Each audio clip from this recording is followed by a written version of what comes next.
بظاہر حزب اختلاف میں ہے، تو ان سے کہیں کہ آئیں بیٹھتے ہیں، بیٹھ کر کرتے ہیں اس کام کو، اور ٹروتھ اینڈ ریکنسیلیشن کمیشن آپ بنا دیں، عدالت کو ساتھ بٹھائیں، اور بٹھا کر ٹروتھ اینڈ ریکنسیلیشن کمیشن آپ ان لوگوں کو شامل کرتے ہوئے بنا دیں. یہ بن جائے تو معاملات ٹھیک ہے. تو اس میں پرابلم کیا ہے؟ تو بلاول بھٹو زرداری صاحب کو تجویز دینے کے بجائے عمل کروانا چاہیے. ساتھ میں جوائنٹ عوامی ایکشن کمیٹی والے کیا کہہ رہے ہیں؟ وہ کہہ رہے ہیں کہ ہماری ایسی لاشیں جنہیں آپ لوگوں نے ریاست نے گولیاں چلا کر مارا ہے، وہ آپ کے پاس ہے، وہ لاشیں دیجیے. وہ یہ کہہ رہے ہیں کہ آپ نے ہمیں کالعدم قرار دیا، وہ کالعدم قرار دینا واپس لیجیے، ہمارے مطالبات پر عمل درآمد کیجیے، ہم رک جاتے ہیں. تو وہ یہ بات کر رہے ہیں.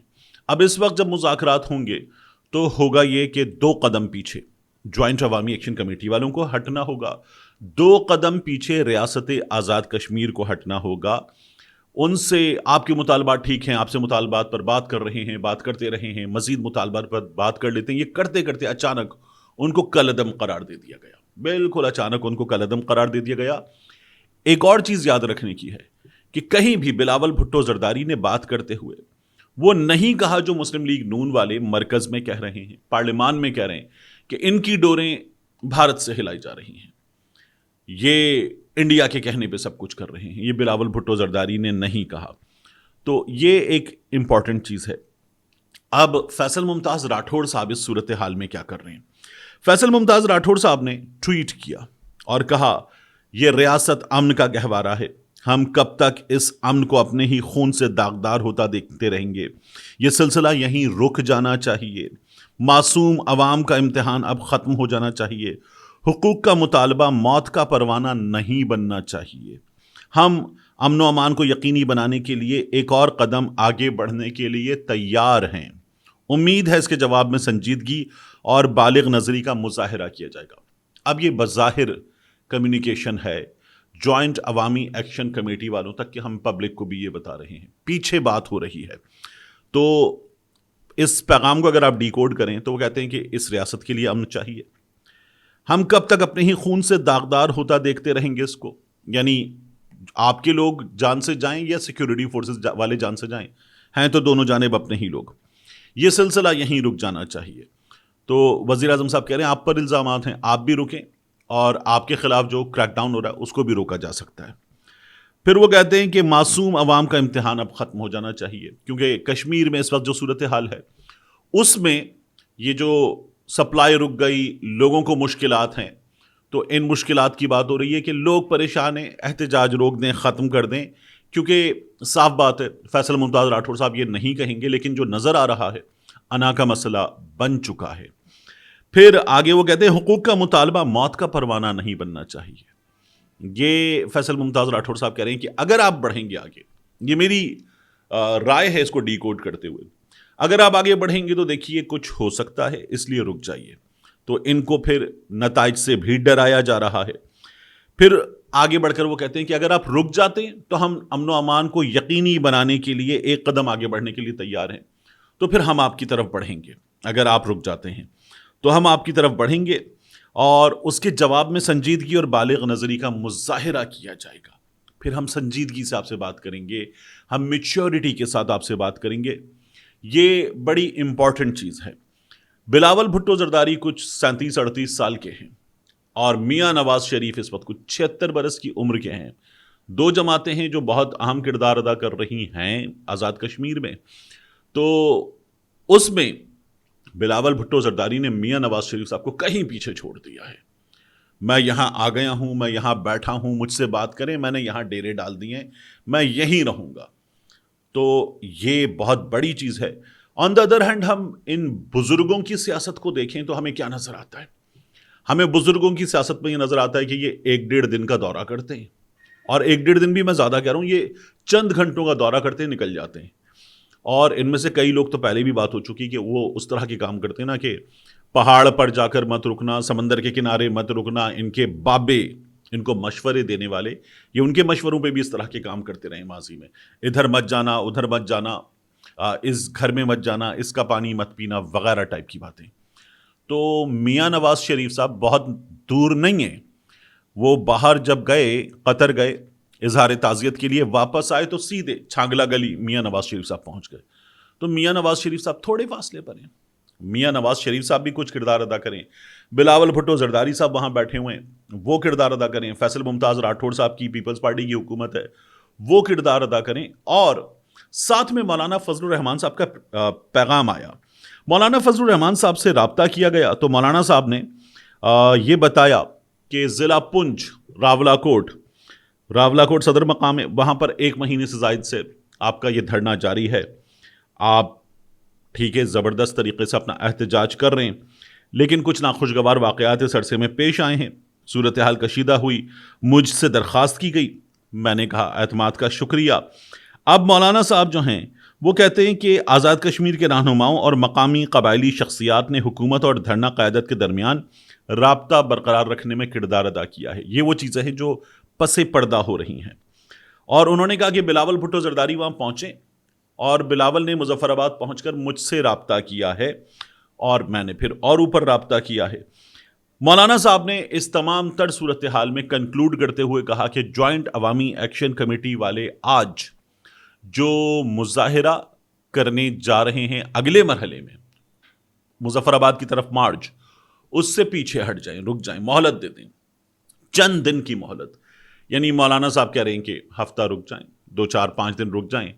اب جو پتہ چل رہا ہے اس کے مطابق آج یہ مہلت دینے کا اعلان ہو جائے گا, اور ان تمام تر رابطوں کی وجہ سے جوائنٹ عوامی ایکشن کمیٹی کے اکاؤنٹ سے وہ جو ٹویٹ ہو رہے تھے نا, اے راہ روانے راہ وفا ہم تم سے بہت شرمندہ ہیں, تم جان پہ اپنی کھیل گئے اور ہم سے بہت تاخیر ہوئی, تو وہ اکاؤنٹ بھی سوشل میڈیا اکاؤنٹ جہاں سے ساری کمیونیکیشن ہو رہی تھی وہ بھی خاموش ہوا ہے. یہ انہی رابطوں کا نتیجہ ہے. یہ تمام چیزیں ہوئیں جو پازیٹیو ڈیولپمنٹ ہے. اب آج یہ نہیں چلیں گے مظفر آباد کی جانب ان تمام رابطوں کے نتیجے میں. یہ خبر وہاں سے آ رہی ہے, وہاں سے یہ خبر آ رہی ہے, اور اس کے نتیجے میں بیٹھیے بات کرتے ہیں اور ہم کچھ دن میں یہ چیزیں طے کر لیتے ہیں, پھر مزید چیزوں کی جانب اتنے دن میں بڑھیں گے. یہ طے ہوگا نئی جو حکومت آئے گی وہ آنے کے بعد کیا کرے گی, یہ طے ہوگا.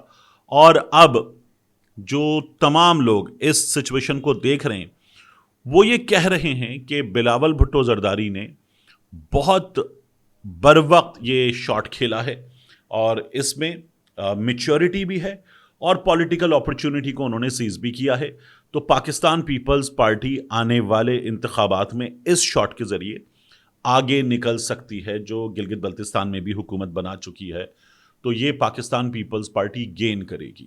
پہلی بار ہوا تھا کہ گلگت بلتستان میں ایک ایسی جماعت نے حکومت بنائی جو مرکز میں حکمران نہیں تھی, اور اب یہ کہا جا رہا ہے کہ ایک بار پھر ایک ایسی جماعت حکومت بنائے گی جو مرکز میں حکمران نہیں ہے. پاکستان پیپلز پارٹی کو یہ آزاد کشمیر میں حکومت بھی مل جائے گی.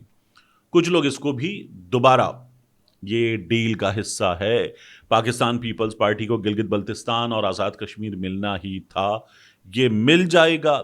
تو مل جانے کے نتیجے میں 28ویں آئینی ترمیم بلاول بھٹو زرداری اس پر مان جائیں گے, پیپلز پارٹی والے مان جائیں گے. بات یہاں آ چکی ہے. میرا یہ خیال ہے کہ شاید یہ پہلے ہم کہتے کہ ڈیل کا حصہ ہے, لیکن یہ جو جانے گئی ہیں, یہ جو مظاہرہ ہو رہا ہے, جو ٹینشن ہے, اس ٹینشن کو ڈیفیوز کرنے کی جو کوشش ہے بلاول کی, وہ ڈیل کا حصہ نہیں ہے, وہ کوئی اسکرپٹڈ نہیں ہے. تو اس لیے اس اپرچونٹی کو اب تمام لوگوں کو یوز کرنا چاہیے اور اس پر باقاعدہ طور پر انہیں کیش کرنا چاہیے. اس موقع کو بہت امپورٹنٹ ہے کہ اس کو کیش کیا جائے. صورتحال بہتر ہو سکتی ہے, یہ بڑی ڈیولپمنٹ ہے. انشاءاللہ یہاں سے چیزیں بہتر ہونے کی امید نظر آ رہی ہے. آخری چیز, international federation for human rights, اس نے ایک عدد فیصلہ دیا ہے پاکستان کے عدالتی نظام پر. یہ ہمارے ہاں آج اخبار میں خبر رپورٹ ہوئی ہے, اور اس تنظیم نے پاکستان کے عدالتی نظام پر ایک رپورٹ جاری کی ہے. رپورٹ یہ کہتی ہے کہ پاکستان میں عدلیہ میں کرپشن, سیاسی مداخلت اتنی بڑھ چکی ہے کہ اب یہ صرف چند واقعات نہیں, ایک منظم سسٹمیٹک مسئلہ بن چکا ہے. رپورٹ مزید یہ بتاتی ہے کہ گزشتہ کچھ سالوں میں پاکستان کے جمہوری ادارے, خاص طور پر عدلیہ میں ہمیں کمزور ہوتی ہوئی سچویشن نظر آئی ہے. حکومت یا طاقتور اداروں کا اثر و رسوخ بہت بڑھ گیا ہے. اس وجہ سے بعض مقدمات میں عدلیہ کو سیاسی مخالفین، کارکنوں اور ناقدین کے خلاف استعمال کیا گیا۔ ہم پاکستان میں تو اس سچویشن پہ یہی تبصرہ کر رہے ہیں۔ یہ بین الاقوامی ہیومن رائٹس کے ادارے کا تبصرہ ہے اور ایک رپورٹ ہے باقاعدہ۔ اس کے بعد وہی کہتے ہیں کہ اعلیٰ عدالت ہی نہیں بلکہ ماتحت عدالتوں کے جج بھی اوپر سے دباؤ محسوس کرتے ہیں، جس سے آزادانہ فیصلے کرنا مشکل ہو جاتا ہے۔ اور رپورٹ کرپشن کے حوالے سے یہ کہتی ہے کہ عدالتی نظام میں رشوت، سفارش، اقربا پروری، نیپوٹزم اور کمزور احتساب جیسے مسائل عام ہیں۔ اس کے علاوہ کرپشن کی تحقیقات کرنے والے ادارے بھی غیر جانبدار نہیں رہے، بلکہ بعض اوقات انہیں سیاسی مقاصد کے لیے استعمال کیا جاتا ہے۔ بات نیب کی ہو رہی ہے، اور ہمارے ہاں پارلیمان نے نیب کے مقدمات کو بھی اٹھا کے آئینی عدالت میں ڈال دیا ہے۔ رپورٹ یہ کہتی ہے کہ صورتحال کا سب سے زیادہ نقصان عام شہریوں، غریب طبقے، اقلیتوں اور خواتین کو ہوتا ہے، کیونکہ انہیں انصاف حاصل کرنے میں زیادہ مشکلات پیش آتی ہیں۔ ہمارے یہاں بنائی گئی تھی آئینی عدالت آئینی معاملات دیکھے گی، عدالت عام شہری کے معاملات دیکھے گی تاکہ انصاف دیا جا سکے، اور کام الٹا ہو گیا ہے۔ FIDH یہ کہتی ہے کہ 26ویں اور 27ویں آئینی ترامیم واپس لی جائیں، عدلیہ کی آزادی بحال کی جائے، احتساب کا نظام بہتر بنایا جائے، کرپشن کرنے والوں کے خلاف کارروائی ہو اور بدعنوانی کی نشاندہی کرنے والوں کو تحفظ دیا جائے، وسل بلور جو ہیں ان کو تحفظ دیا جائے۔ اور پاکستان کے 30 افراد سے اس میں انٹرویوز کیے گئے۔ پاکستان کے 30 افراد نے اس ادارے کو سوالات کے جوابات دیے، جس کے نتیجے میں یہ رپورٹ مرتب ہوئی ہے۔ اور ان میں کون کون شامل تھا؟ سابق چیف جسٹس، سابق ججز، وکلا، صحافی، سول سوسائٹی کے نمائندے، یہ سب اس میں شامل تھے۔ اور اس کے بعد یہ رپورٹ پاکستان میں عدالت کی صورتحال کو ہمارے سامنے مزید شرمندہ کر دیتی ہے۔ ملتے ہیں انشاءاللہ آپ سے اگلی ویڈیو میں۔